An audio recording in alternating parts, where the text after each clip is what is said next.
Hello mga idol. Ito mga idol, bubutasan ko na po itong nakuha kong buko para mainom ko na ho yung sabaw. Inabot kasi ako mga idol ng uhaw kaya kumuha na lang ho ako ng buko. Medyo mababa lang naman kasi kaya naabot ko ho mga idol.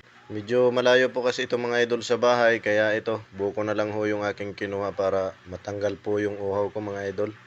At ito na nga, babiyakin ko na lang ho mga idol kasi sayang naman po yung kanyang laman. Kakainin ko na lang ho. At syempre ito gagawa ho ako mga idol ng kutsara para makuha ko po yung kanyang laman. Ganito po talaga dito mga idol sa bukid. Hindi ka talaga magugutom o mauuhaw kung gumawa ka ng paraan. Marami din kasi dito mga idol puno ng niyog kaya hindi ka talaga magugutuman.